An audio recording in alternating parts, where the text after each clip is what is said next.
রমজানুল মুবারকের মধ্যে আমরা রোজা রাখবো, আমরা নিজেরা রাখবো, আমাদের ছেলে সন্তান আত্মীয় স্বজন সবাইকে আমরা রোজা রাখাবো। কিন্তু দেখা যায় রোজার মাসের মধ্যে এই যে রোজার মাস যে আসতেছে, আল্লাহ তাবারক তাআলা বলেছেন ইয়া আইয়ুহাল্লাযীনা আমানু কুতিবা আলাইকুমুস সিয়াম কামা কুতিবা আলাল লাযীনা মিন ক্বাবলিকুম লাআল্লাকুম তাত্তাকুন। ঈমানদার বান্দারা, তোমাদের উপরে রমজানের রোজা ফরজ করা হয়েছে এইভাবেই যেভাবে পূর্বপুরুষদের উপরেও রোজা ফরজ করা হয়েছিল। কেন রোজা ফরজ করা হয়েছে? এই রোজা রাখার পরে যাতে লাআল্লাকুম তাত্তাকুন, তোমরা মুত্তাকি হয়ে যেতে পারো, তোমরা পরেজগার হয়ে যেতে পারো, তোমরা আল্লাহ আল্লাহ হয়ে যেতে পারো, তোমরা জান্নাতি হয়ে যেতে পারো। এই জন্য রমজান একটা মাস তোমাদেরকে রোজা ফরজ করা হয়েছে। এই রমজান মাসের রোজা সম্মুখে যে মাহে রমজানুল মুবারক আসতেছে, এর জন্যে প্রস্তুতি নেওয়ার জন্যে আমরা কি কি কাজ করব, এই মাসের মধ্যে আমরা কি আমল করব। এই মাসের মধ্যে আল্লাহ রাসূল সাল্লাল্লাহু তাআলা আলাইহি ওয়াসাল্লাম বেশি বেশি রোজা রাখতেন, সাহাবারাও রোজা রাখতেন। শুধুমাত্র শবে বরাতের একটা রোজা না দুইটা রোজা, আমরা জিজ্ঞাসা করতে করতে করতে করতে হুজুরের মোবাইল হ্যাং হয়ে যায়। হাই হাই ফোন, হুজুর আজকের রাতে কি না কালকের রাত, রোজা কয়টা রাখুন। যত বেশি রোজা রাখবেন অত ভালো, নফল রোজা যত বেশি ইবাদত করবেন অত ভালো, আপনার অভ্যাসে পরিণত হবো। আর রমজান মাসের মধ্যে আপনার রোজা রাখার জন্য আল্লাহ তাবারক তাআলা এই মাসের বদৌলতে সহজ করে দেব।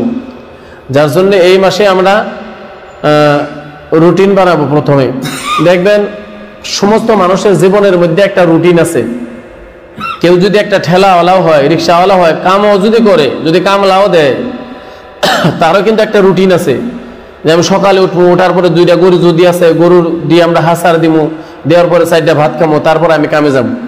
সারাদিন কাম করবো, 4টা বারে ছুটি পাবো, একটু বাজার করা লাগবো, তারপরে বাড়িতে আসবো, গা গোসল দমো খামো বা অমুখানে যাবো। একটা টার্গেট থাকে না? নাই, সকালেই থাকে, সবারই একটা না একটা টার্গেট থাকে। যে দোকানদার, তার সাপ্তাহিক টার্গেট থাকে কি, যে আমি শনিবার থেকে নিয়ে বৃহস্পতিবার পর্যন্ত আমি কি করি, আমি সবজি কিনবো, বেচমু, আবার শুক্রবার আমি সবজি কেনার জন্য আমি রোডে যাওয়া লাগবো, বা সপ্তাহে আমার 2 দিন যাওয়া লাগবো।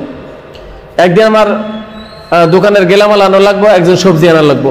এই ধরনের সকলেরই, দোকানদার হোক, ক্ষেত খামার করনেওয়ালা হোক, ড্রাইভার হোক, দোকানি হোক, বা ইঞ্জিনিয়ার হোক, ডক্টর হোক, যে হোক না কেন, শিক্ষক হোক, স্কুল হোক, কলেজ হোক, সকলেরই একটা রুটিন আছে, একটা টাইম টেবিল আছে, একটা সময় আছে। আচ্ছা, আপনারা চিন্তা করেন, যদি এই জায়গার মধ্যে কোনো মানুষে এলান করে যে ভাই অমুক মাসের থেকে যদি কেউ 1 টাকা জমা রাখে, ব্যাংকের এই পাশে দেয়া একটা মেশিন তৈরি করা হয়েছে এটিএম এর মতো, যে এই পাশে 1 টাকা ঢুকাইলে অপর পাশ দিয়ে 70 টাকা বাইর হয়, পুরো একটা মাসই এই হালতে চলবো। আচ্ছা, তাহলে চিন্তা করে দেখেন, আমি নিজে, আমার ছেলে সন্তান আত্মীয় স্বজন গোষ্ঠী খাদ্য নিয়ে ওই 1 মাসের জন্য ওই জায়গার মধ্যে আমরা লাগিয়ে থাকতাম, তাই না? কি রে, হায় হায়, এই একটা মাস বলে 1 টাকা মুদ্রা দিলে 70 টাকা মুদ্রা মেশিনে বাই করে দেয়।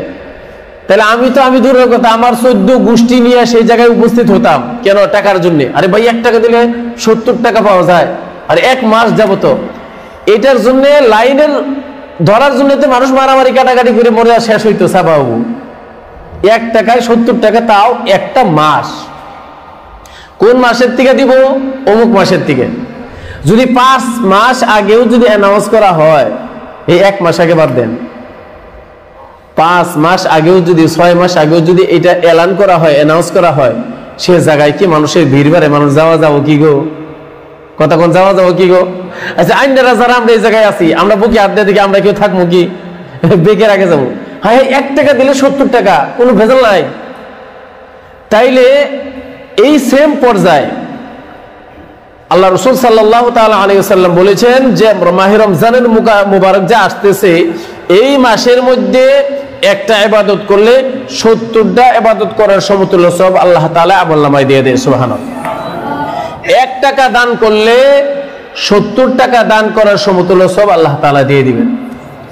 একটা কোরআনের আয়াত পড়লে, একটা শব্দ পড়লে, আলিফ একটা শব্দ, এই একটা শব্দ যে আমি কইলাম আল্লাহ তাবারক তাআলা এই মাসে, এখন বর্তমান আমি বললাম যে আলিফ, 10টা নাকি আল্লাহ তাবারক তাআলা আমার আমলনামায় দিয়ে দিল। আপনারা যে শুনলেন আলিফ, আপনাদের আমলনামায়ও 10টা নাকি আল্লাহ তাবারক তাআলা দিয়ে দিল। সুবহানাল্লাহ। এই আলিফটা যে সময় রমজান মাসের মধ্যে আমি পাঠ করব, এই 10টা 70 গুণ বানান 700, কত হবো? তাইলে একবার এই রমজান মাসের মধ্যে আলিফ কইলে 700 নেকি আল্লাহ তাবারক তাআলা আপনার আমার আমল নামায় দিয়ে দিবেন। সুবহানাল্লাহ।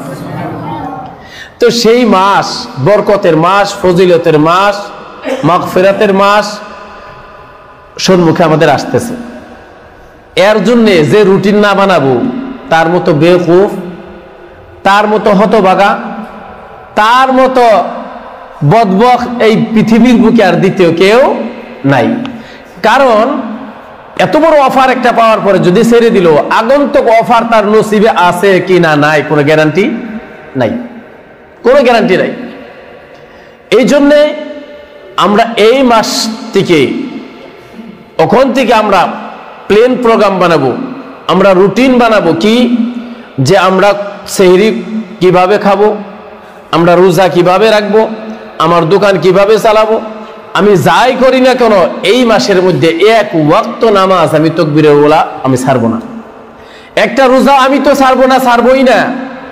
এত বড় অফার, আমার ছেলে সন্তান আত্মীয় স্বজন যারা আছে তাদেরকে বুঝাইয়া পারাইয়া হাতে পায়ে দইরা হইলেও আমি তাদেরকে রোজা রাখাবো।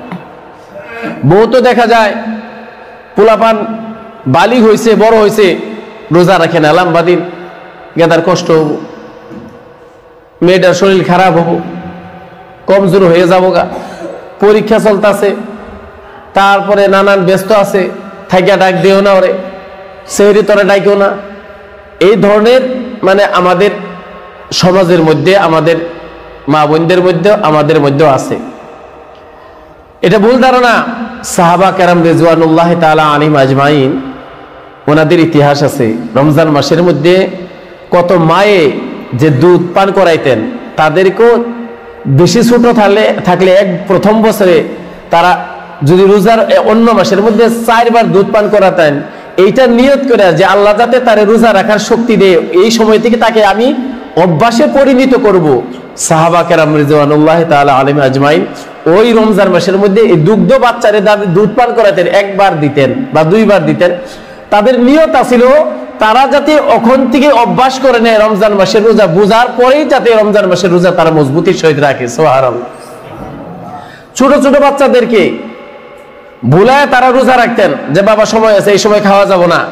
খেলাধুলা দিতেন, যে খেলা করো, ভুলাই দিতেন যে তুমি খাও নাই।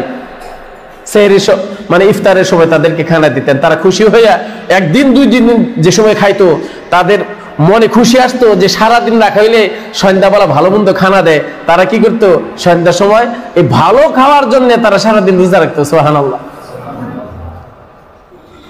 তো এই যে ওনাদের যেটা জজবা ছিল, ওনাদের যেটা রমজানের একটা জাহান্নামের থেকে নাজাত পেয়ে জান্নাতে যাওয়ার যেটা ওনাদের আকর্ষণ ছিল, ছোট ছোট বাচ্চাদেরকেও তারা এইভাবে রোজা রাখাইতেন।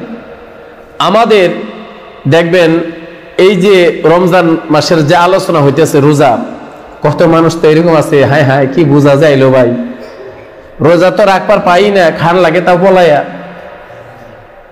যারা রোজা না রাখে তাগরও তো কষ্ট। দেখবেন একজন মুসলিম মানুষ যদি পরিচিত থাকে, সে যদি কোনো হিন্দু এলাকার মধ্যেও যদি খানা খায়, বিড়ি সিগারেট ইত্যাদি A to Z যে যা খায়, ওই হিন্দু লোকেরাও কিন্তু তাকে বলে তুমি মুসলমান হে, রোজা রাখো নাই ভাই, তুমি কিসের মুসলমান রে, কয় না বেগলা কয়। তাহলে বুঝেন একজন হিন্দু এহসাস করতেছে, বুঝতেছে যে রোজার কত গুরুত্ব।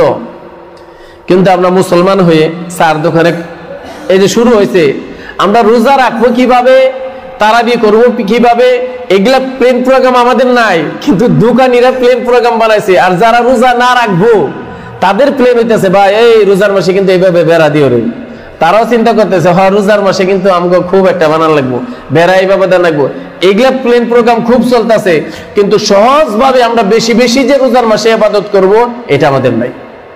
এত ফজিলতের মাস, এত বরকতের মাস, যার বিষয়ে হাদিসে কুদসির মধ্যে আল্লাহ রাসূল সাল্লাল্লাহু আলাইহি ওয়াসাল্লাম বলেছেন, আল্লাহ তাবারক তাআলা বলেছেন, আস-সাওমু লি আনা আজজি বিহি, যে রোজা যারা রাখবো এই রমজান মাস যে আসতেছে, যারা রাখবো রোজা শুধুমাত্র আমি আল্লাহর জন্যই রাখবো, অন্য কারোর জন্য না। সমস্ত ইবাদত, রমজান মাসের রোজার বাহিরে যত ইবাদত আছে সমস্ত ইবাদতের সওয়াব আল্লাহ তাবারক তাআলা ফেরেশতাদের হাতে দিয়ে দিছে। দাও তোমরা 1 থেকে 70 পর্যন্ত তোমাদের পাওয়ার আছে, যত ইচ্ছা খুশি মতে তোমরা দাও। কিন্তু আল্লাহ তাআলা বলেছে এই রমজান মাসের রোজার সওয়াব এই ফেরেশতা তোমাকে পাওয়ার নাই, কারো কোনো পাওয়ার রাখে নাই। আসাউমুলি আল্লাহ তাআলা বলতেছে রোজা একমাত্র বান্দারা রাখে আমার জন্য, আর এর বদলা স্বয়ং আমি নিজে হাতেই তাদেরকে দিব। সুবহানাল্লাহ। সমস্ত ইবাদতের মধ্যে দুইটা ধরন। কয়টা ধরন? দুইটা, একটা বাহ্যিক, একটা আভ্যন্তরীণ।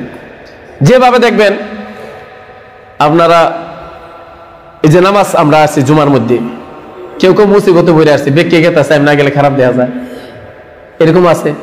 কেউ আছে বাড়ি সমাজের মুরব্বী রোজা হইতেছে, যদি একটু জুমাই টুমাই না যায় মাইসেও ধরবো, সমাজের মাইসে কবো, যার জন্য হয়েছে। কেউ আছে পোলাপানে মেট্রিক পরীক্ষা হয়েছে, কেউ আছে বেমার, ভালো হইতেছে না, বহুদিন ডাক্তার ডক্টর বহুত কিছু দেখাইলাম, দেখি নামাজটা পড়ে আল্লাহর কাছে কিছু কান্দাকাটি করে, এই জন্য হয়েছে। তো এটা হলো আভ্যন্তরীণ। বাহ্যিক হইলে আল্লাহ কি হচ্ছে নামাজ পড়তেছে, এটার দুইটা ধরন। কুরবানি, এটার দুইটা ধরন। কেউ দেখানোর জন্য বড় গরু কিনে, এই আমি মালদার, মানুষের জানি কই কিনছে গইবার কি চেহারা একটা গরু কিনছে গোমুখে, মানে এই ধরনের কিনে মানুষে। আবার আল্লাহ কি হস্তেও দেয়।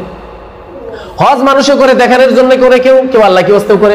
অর্থাৎ বোঝা গেল সমস্ত ইবাদতের মধ্যে কয়টা ধরন? দুইটা। কিন্তু একমাত্র রোজার এর মধ্যে দুই ধরন নাই। একটা পাগলেও এই লম্বা সেহরির থেকে নিয়ে ইফতার পর্যন্ত, সুবহ সাদিক থেকে নিয়ে সন্ধ্যা পর্যন্ত একটা পাগলেও দেখানোর জন্য মাইসেরে না খাবে কি, না খায় থাকবো কি গো? থাকবো কি? থাকবো না। দেখানোর জন্য কেউ না পলাইয়া হইলেও পানি ডুব দিয়ে হইলে একটু পানি খাবো, পলায় হইলো একা একে ঘরের ভিতরে যায়, ইলেকট্রিনের ভিতরে যায় হইলে একটা টান মারবো শুট করে।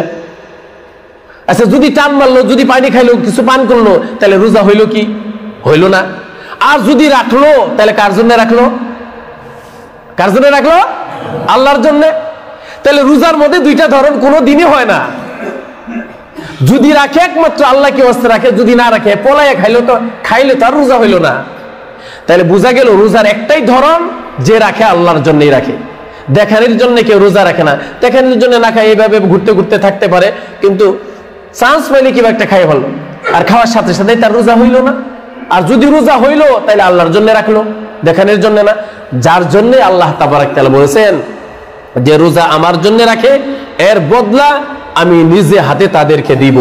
এই জন্যই এই রোজা যে আসতেছে আমার সম্মুখে, আমাদের সম্মুখে এই রোজার মাস আসতেছে, এই মাসের জন্য আমরা কোমর বান্ধা নেই। কি করি? কোমর বান্ধা নেই।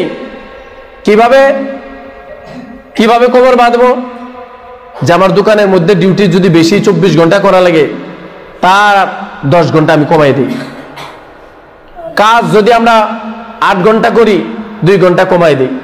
আমার বাড়িতে কামলা আছে, আমার দোকানের মধ্যে কামলা আছে, আমার বাড়িতে কর্মচারী আছে, আমার ফ্যাক্টরিতে কর্মচারী আছে, তাদেরকে হালকা করে দিই। ভাই তোমরা সকলেই রোজা রাখবা, লাগে কাম 1 ঘন্টা তোমাদের এই রমজান মাসের জন্য আমি কমাই দিলাম। সুবহানাল্লাহ। সাহাবারা এগুলো করেছেন, সাহাবারা করেছেন, কাম কমাই দেন, হালকা করে দেন। আপনি 1 ঘন্টা এই কর্মচারীর কাম কমাই দেওয়ার জন্য সে যদি রোজা রাখে, তার সমতুল্য সওয়াব আল্লাহ তাবারক তাআলা আপনার আমলনামায় দিয়ে দিবেন। সুবহানাল্লাহ। কমাই দেন, হালকা করে দেন, নিজেও কমাই দেন। বাড়ির পরিবারের সাথে যারা ছেলে মেয়ে আত্মীয় স্বজন আছে, সকলেরই হালকা করে দেন কাজ রমজান মাসের মধ্যে। এই 12টা মাসের মধ্যে একটা মাস আমরা সকলেই আল্লাহ কি ওয়াস্তে, আল্লাহর জন্য সহি শুদ্ধভাবে সেহরি খাবো, সুন্নতে তরিকা মোতাবেক আমরা ইফতার করব, সহি শুদ্ধভাবে আমরা তারাবির নামাজ করব, সহি শুদ্ধভাবে আমরা রোজা পালন করব। আর রোজা হইল ঢাল স্বরূপ। রোজা গুনাহ থেকে মানুষকে বাঁচায়, রোজা মানুষকে জাহান্নাম থেকে বাঁচায়, রোজা মানুষকে আল্লাহর সাথে সম্পর্ক করে দেয়। আল্লাহ তাবারক তাআলা কিয়ামতের দিন হাসরের ময়দানে যে সময় মানুষের ফয়সালা করে দিব, সবারই ফয়সালা হয়ে যাবে, সবাই চলে যাব, তখন রোজাদারদেরকে ডাকবো, আল্লাহ এই তোমরা যাও কে, তোমাদের আর কোনো কিছু নাই? বলে হ্যাঁ আমাদের তো জান্নাতের ফয়সালা হয়ে গেছে, আমরা জান্নাতে। বলছি না, তোমরা যে মাহে রমজান মাসের রোজা রাখছো একমাত্র আমার জন্য রাখছো, তোমাদের সাথে আমার ওপেন খোলা খালি তোমাদের সম্মুখে আমার কিছু আলোচনা আছে। সুবহানাল্লাহ। আল্লাহ